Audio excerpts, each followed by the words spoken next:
अगर आप कोई चीज़ इंपोर्ट कर रहे हैं और इंपोर्ट की स्टेज पे ड्यूटीज़ भी पे कर रहे हैं, सेल टैक्स भी पे कर रहे हैं और इनकम टैक्स भी पे कर रहे हैं, इनमें से कौन सा ऐसा टैक्स है जो आप एडजस्ट कर सकते हैं? आपने इसको सिस्टम के अंदर या सॉफ्टवेयर के अंदर कैसे रिकॉर्ड करना है ताकि आप इसकी एडजस्टमेंट ले सकें, और कौन सा ऐसा टैक्स है जो आप मंथली बेसिस पे एडजस्ट करेंगे और कौन सा ऐसा टैक्स है जो आपने एनुअल एडजस्ट करना है, और साल के एंड पे जब टैक्स रिटर्न फाइल करेंगे तो क्या मजीद हमने टैक्स देना है। आज के छोटे से टॉपिक के अंदर हम इसको स्टडी करते हैं। आप देखें प्रैक्टिकल लर्निंग है, उसमें हूँ फ़हीम महबूब। वापस आते हैं टॉपिक के ऊपर। अच्छा, ये इनवाइस वैल्यू है। इनवाइस वैल्यू का मतलब ये है कि जो पीकेआर में कन्वर्ट करने के बाद एक वैल्यू बनती है। फॉर एग्जांपल आपने कोई चीज़ परचेज की और यूएसडी में उसकी इनवाइस थी, और जब आपने उसकी कस्टम स्टेज पे पेमेंट करनी होती है ड्यूटीज़ की, तो यूएसडी को जो भी वहाँ पे रेट होता है, एप्लीकेबल रेट, उसको कन्वर्ट करने के बाद पीकेआर में कन्वर्ट किया जाता है। तो 1,00,000 रुपया बेसिकली वो है। उसके बाद हम ज्यूम करते हैं कि 20,000 रुपया आपने ड्यूटीज़ पे कर दी और टोटल वैल्यू आपने 1,20,000 रुपया ड्यूटीज़ की फॉर्म में, इंक्लूडिंग ड्यूटी फॉर्म है, ड्यूटी और इनवाइस वैल्यू है। उसके बाद आता है सेल टैक्स। 18% आपने जो सेल टैक्स है वो पे किया, 21,600, और टोटल आपका बन गया बिफोर इनकम टैक्स 1,41,600। उसके बाद हम एज पर लॉ हमने इनकम टैक्स भी पे करना होता है, तो हम ज्यूम करते हैं 5.5% जो इनकम टैक्स है वो आप पे कर रहे हैं, और 7788 जो है वो इनकम टैक्स की वैल्यू है, और टोटल हम कहते हैं कि 1,49,388 रुपये आपने जो है वो पे कर दिए। ये आपने टोटल जो वैल्यू है यानी कि अमाउंट है वो पे की जब आपने कोई भी चीज़ क्लियर करवाई। ये ऑब्वियसली ये जो अमाउंट है ये आप वेंडर को पे कर रहे हैं जो फॉरेन वेंडर है, और बाकी जितने भी टैक्सेस हैं, ड्यूटीज़ हैं, ये आपने लोकल कस्टम अथॉरिटीज़ को पे जमा करवाया है। अब क्वेश्चन ये है कि मैंने इसको रिकॉर्ड कैसे करना है, इसकी रिकॉर्डिंग कैसे करनी है। देखिए, सबसे पहले तो हम जब आपके पास कोई चीज़ आती है तो आप उसका एक स्टॉक बुक करेंगे अपने सिस्टम में। तो हम क्या करते हैं कि आपने स्टॉक बुक करने के लिए एक चीज़ याद रखनी है कि ये जो सेल टैक्स है और इनकम टैक्स है ये आपके लिए एडजस्टेबल है। तो उससे ये इसको निकालने के बाद आपने जो स्टॉक है वो बुक करना है। तो हम सबसे पहले अपने सिस्टम में क्या आप एंट्री करेंगे कि आपने डेबिट करना है स्टॉक, जो टोटल वैल्यू है 1,20,000 यानी कि इंक्लूडिंग ड्यूटी। ये जो वैल्यू है ड्यूटी की जो अमाउंट होती है ये पार्ट ऑफ कॉस्ट होती है, ये एडजस्टेबल नहीं होता। तो 1,20,000 रुपये से आपने कॉस्ट को बुक किया। उसके बाद आपने क्या करना है, साथ ही सिस्टम के अंदर या जहां पे भी आप रिकॉर्डिंग कर रहे हैं वहां पे आपने इनपुट टैक्स को डेबिट करना है 21,600 से, यानी कि ये वो वाला टैक्स है जो आपने सेल टैक्स की फॉर्म में यहाँ पे किया हुआ है। ये बाद में एडजस्ट होगा, कैसे होगा वो भी अभी देखते हैं। उसके बाद आता है फिर आपने साथ ही डेबिट कर देना है इनकम टैक्स, यानी कि ये जो इनकम टैक्स है 7788, ये भी आपने बेसिकली बाद में इसकी एडजस्टमेंट लेनी है। और ये सारी चीज़ें जो हैं वो क्रेडिट हो जाएंगी। जो भी आपका एक लेजर है, हम शिपमेंट का लेजर कह सकते हैं कि लेट्स से आपने शिपमेंट ए जो है वो इंपोर्ट की है, तो उस लेजर को आपने क्रेडिट कर दिया टोटल अमाउंट से। तो ये आपने सिस्टम में जब सारी चीज़ें, क्योंकि ऑब्वियसली जब ये जो लेजर शिपमेंट ए वाला है इसके अंदर ये होता है कि इस तरीके से लेट्स से आपका ये लेजर चल रहा है, तो यहाँ पे डेबिट है और यहाँ पे क्रेडिट है। तो जब आप पेमेंट करते हैं तो आप इस लेजर को डेबिट कर रहे होते हैं, मतलब कस्टम की duty, sale tax, income tax value सारी डेबिट हो रही होती है। तो जब ये चीज़ आपको पाकिस्तान में रिसीव हो जाती है तो यहाँ पे ये अमाउंट आके क्रेडिट होती है और ये अकाउंट क्या होता है एट द एंड जाके जीरो हो जाता है।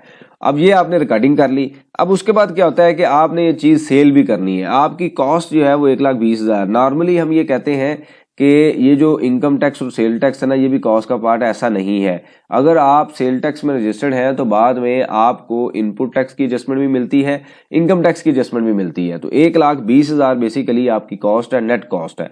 अब आता है कि जी आपने सेल की, तो फॉर एग्जाम्पल आपने इस प्रोडक्ट को सेल कर दिया कस्टमर ए को। अब आपकी वैल्यू थी 1,20,000 रुपया, ठीक है। अब आपने, हम अज्यूम करते हैं कि इसको सेल कर दिया 1.5 लाख में, आपने सेल कर दिया 1,50,000 में। तो आप क्या करेंगे, आपने कस्टमर एक को सेल किया और आपकी सेल इनवाइस है 1,50,000 रुपये, ये ग्रॉस अमाउंट है।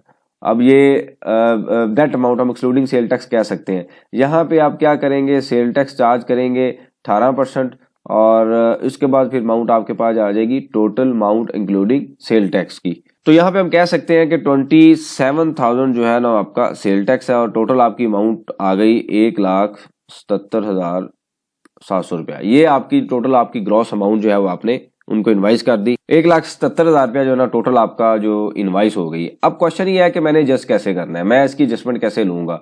देखें, एक चीज बड़ी क्लियर है कि इंपोर्ट की स्टेज पे जो आपने यहाँ पे टैक्स पे किया है ना, ये आपने ज़्यादा टैक्स पे कर दिया, आपके कैश फ्लोज डिस्टर्ब हो गए। मतलब आपने इसकी एडजस्टमेंट बाद में लेनी है, लेकिन जब आप चीज़ इंपोर्ट कर रहे हैं जीडी के टाइम पे पाकिस्तान में जब आपको रिसीव हो रही है, तो कस्टम वाले ये कहते हैं कि आज ही हमें ये सारी पेमेंट कर दें और बाद में आप इसकी एडजस्टमेंट ले लें। तो टेक्निकली आपने उस टाइम पे सारे टैक्स पे कर दिए। अब आपने इसको एडजस्ट कैसे करना है, जैसे जैसे आप सेल करेंगे तो आपने एक इनवाइस सेल की, ये आपने एक इनवाइस बनाई और यहाँ पे आपने कहा कि भाई 27,000 रुपये मैंने चार्ज किया है। अब आप क्या करेंगे, जो सेल टैक्स का फार्मूला है उसको यूज करेंगे, output tax minus input tax is equal to payable. आपका आउटपुट टैक्स क्या है 27,000, ठीक है, ये 27,000 आपका आउटपुट टैक्स है, माइनस आप कर देंगे इनपुट टैक्स जो कि टैक्स रिटर्न में आपके पास आ रहा होगा, जो आप नेक्जर बी है। जब आप इंपोर्ट का नेक्जर बी को लोड करेंगे अपनी सेल टैक्स रिटर्न में, तो ये अमाउंट आपके पास आ जाएगी 21,600।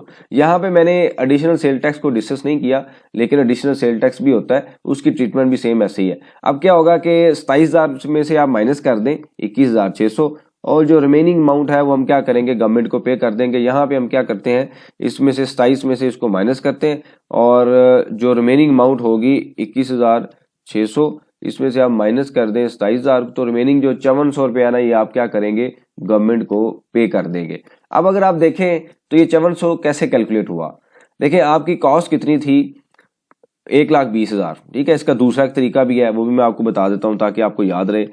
आपकी कॉस्ट सेल प्राइस थी विदाउट टैक्स 1,50,000, ठीक है, और आपकी कॉस्ट आ गई 1,20,000, तो जीपी कितना आ गया 30,000। ये आपका क्या है, प्रॉफिट है। अब 30,000 को आप 18% से मल्टीप्लाई करते हैं, अगर हम यहाँ पे हम ये कहते हैं ये 30,000 है, इसको आप मल्टीप्लाई कर दें 0.18 से, तो आपके पास एग्जैक्ट वही अमाउंट आएगी 5400 जो आप सेल टैक्स रिटर्न में यहाँ पे आपने पे की है। ये कैसे आई है, देखें इसके ऊपर तो आपने ऑलरेडी टैक्स दिया हुआ है, आपने यहाँ पे 30,000 रुपया प्रॉफिट ऐड किया और टोटल 1,50,000 में से 1,20 के ऊपर आप टैक्स दे चुके हैं eight the time of import. तो जो आपका प्रॉफिट है जिसको हम जो आपने वैट यानी कि प्रॉफिट ऐड किया है, हम कह सकते हैं वैल्यू एडिशन, वैसे हम यहाँ पे बात नहीं करते क्योंकि मैन्युफैक्चरिंग के लिए आता है, लेकिन हम कह सकते हैं कि जो आपने प्रॉफिट ऐड किया है 30,000, उसके ऊपर आप 18% लें तो आपकी अमाउंट आएगी, यानी कि आपने इंक्रीमेंटल प्रॉफिट के ऊपर जो 18% की अमाउंट है वो आपकी 5400 बनती है, वो अब आपने गवर्नमेंट को पे कर दी, ठीक है। अब मंथ एंड पे जब आप इसकी पेमेंट करेंगे तो अब आपने सिस्टम के अंदर इसकी एंट्री भी करनी है, तो आप क्या करेंगे, डेबिट कर देंगे। जो सबसे पहले तो इसकी रिकॉर्डिंग होगी सेल्स की, तो सेल की रिकॉर्डिंग के लिए आप रिसीवेबल को डेबिट करेंगे टोटल अमाउंट से। टोटल अमाउंट कितनी आपकी थी, 1,77,000, तो टोटल अमाउंट से आपने रिसीवेबल को डेबिट कर दिया और क्रेडिट आप कर देंगे सेल टैक्स पेएबल, वो कितनी अमाउंट थी 27,000, और क्रेडिट आप कर देंगे टर्नओवर या जो सेल है वो कितनी अमाउंट से, नेट अमाउंट से 1,50,000। तो यही वो टर्नओवर है जो साल के एंड में हम प्रॉफिट एंड लॉस बनाएंगे तो आपकी अमाउंट आएगी। इसी वजह से इनकम टैक्स रिटर्न में जो टर्नओवर आता है वो विदाउट टैक्स आता है, उसके अंदर सेल टैक्स शामिल नहीं होता। तो ये आपकी एंट्री है at the time of sale. उसके बाद क्या होता है, आपको जो है वो आपने सेल टैक्स की पेमेंट करनी है, तो आप क्या करेंगे, डेबिट कर देंगे जो सेल टैक्स पेएबल का लेजर है कितनी अमाउंट से, 27,000 से, टोटल अमाउंट से, क्योंकि इसको जीरो करना है, और क्रेडिट आप कर देंगे सेल्स टैक्स इनपुट टैक्स, यानी कि इनपुट टैक्स का जो लेजर है उसको आप क्रेडिट कितनी अमाउंट से करेंगे, 21,600 से, और क्रेडिट आप यहाँ पे कर देंगे बैंक 5400 से, क्योंकि ये अमाउंट आपने पे करनी है। तो ये आपकी एंट्री हो जाएगी जब आप सेल टैक्स की पेमेंट कर लेंगे। देखिए मैंने ये बात की है कि जब भी आपने कोई काम करना है तो सेल टैक्स रिटर्न और साथ ही आपने जो लेजर बैलेंस होते हैं ना उनको मैच करके चलना है। अगर आपकी सेल टैक्स रिटर्न कुछ और बता रही है, लेजर कुछ और बता रहा है, तो बाद में ये रिकंसलेशन नहीं होगी। जब रिकंसलेशन नहीं होगी तो आपके एनुअल काउंट्स ठीक नहीं बनेंगे, एनुअल काउंट्स ठीक नहीं मिलेंगी, तो आपकी जो टैक्स रिटर्न है वो ठीक फाइल नहीं होगी। तो इस वजह से सेल टैक्स रिटर्न की वर्किंग करें, उसके बाद सबमिट करें, और अगला स्टेप आपका ये होना चाहिए कि सिस्टम में इसकी रिकॉर्डिंग कैसे करनी है। अब क्वेश्चन आता है कि ये तो हमने थोड़ा सा सिनेरियो देख लिया कि यहाँ पे 21,600 को हमने किस तरीके से एडजस्ट किया। अब आता है कि जी 77,800 को कैसे एडजस्ट करना है। This is very important. अब इसको एडजस्ट करने के लिए हम उसी तरीके से एक डायग्राम ड्रा करते हैं। हम ये कहते हैं कि 30 जून 2025 पे जाके हमने टैक्स रिटर्न अपनी फाइल करनी है। यहाँ पे मैं कहता हूँ जो सेल है ना वो है 1,50,000 और उसके बाद मैं ये कहता हूँ यहाँ पे जो कॉस्ट है वो थी हमारी 1,00,000 हमने ऊपर लिखी थी 1,20,000, तो ये मैंने यहाँ पे 1,20,000 की जो कॉस्ट है वो मेंशन कर दी। अब 30,000 पे हमारा प्रॉफिट आया, जीपी आया। हम अज्यूम करते हैं कि अब इसमें दो सिनेरियो हो सकते हैं। हम अज्यूम करते हैं कि इसके ऊपर जो टैक्स बनता है ना, वैसे तो ये टैक्सेबल स्लैब में नहीं है, हम ये कहते हैं यहाँ पे टैक्स बनता है 10,000, ठीक है, हम ज्यूम कर लेते हैं।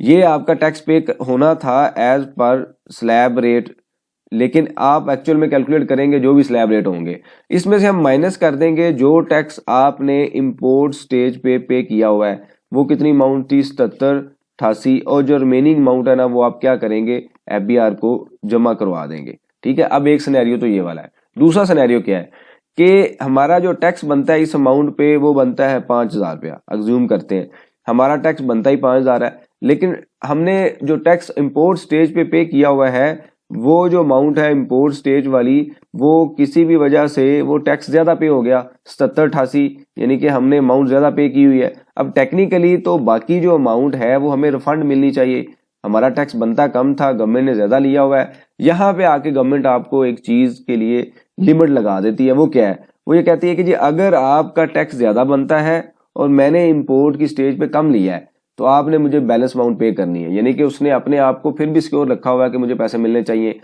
अब दूसरे सिनेरियो में अगर वो कहती है कि जी गवर्नमेंट के आपका टैक्स कम बनता था और आपने यहाँ पे ज्यादा पे किया हुआ है, तो जो इंपोर्ट स्टेज पे टैक्स पे किया गया है ये क्या है? मिनिमम टैक्स है, मतलब आपने ये मुझे देना ही देना है, मतलब ये टैक्स जो है वो मैंने आपसे लेना ही लेना है। इवन आप इसको लॉस में सेल कर दें, जैसे मर्जी सेल कर दें, जो इंपोर्ट स्टेज पे आपने टैक्स पे कर दिया है उसकी आपको बाद में एडजस्टमेंट ही मिलेगी, कोई उसका रिफंड नहीं मिलेगा।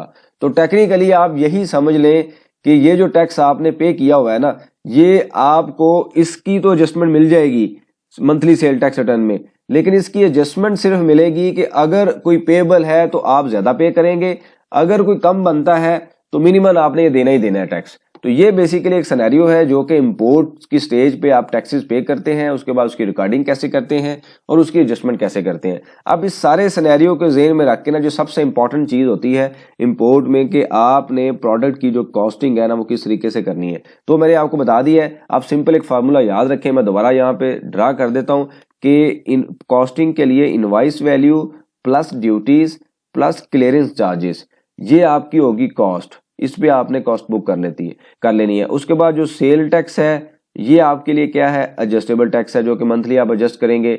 इनकम टैक्स भी आपके लिए एक तरह का एडजस्टेबल टैक्स ही है, लेकिन मसला सिर्फ ये है कि अगर आपका टैक्स ज्यादा बनता है तो ज्यादा जमा करवाएंगे आप बैलेंस अमाउंट, अगर वो कम बनता है तो ये आपका मिनिमम टैक्स हो जाएगा, टू द एक्सटेंड इतना ही एडजस्ट होगा। तो ये आपने इंपोर्ट करने के बाद ना ये कैलकुलेशन लॉजिक जो है वो अपने ज़हन में रखना है। इसके बाद क्योंकि अगर आपकी ये कॉस्टिंग ठीक नहीं होगी तो ऑब्वियसली प्रोडक्ट प्राइस ठीक नहीं होगी, अगर प्रोडक्ट प्राइस ठीक नहीं होगी तो आपकी जो एडजस्टमेंट्स हैं, टैक्स की रिकॉर्डिंग है और किस तरीके से आप जस्ट एडजस्टमेंट ले रहे हैं, तो ये सारी चीज़ें आपकी ठीक नहीं होगी। यही वजह होती है कि हमारा सेल टैक्स रिटर्न के अंदर बैलेंस डिफरेंट होता है और इनकम टैक्स रिटर्न के अंदर जो बैलेंस है वो डिफरेंट होता है। तो इसको आप बड़ा केयरफुली मॉनिटर करें, देखें इस कॉन्सेप्ट को और इसके मुताबिक ही उसकी कैलकुलेशन करें ताकि आपकी जो डायरेक्शन है वो क्लियर रहे। आपके पास कुछ सजेशन हो, क्वेश्चन हो, आप मेंशन कीजिए, इसके ऊपर हम डिस्कशन करेंगे ताकि जो लर्निंग का प्रोसेस है कंटिन्यू रहे। बहुत शुक्रिया, जज़ाकल्लाह।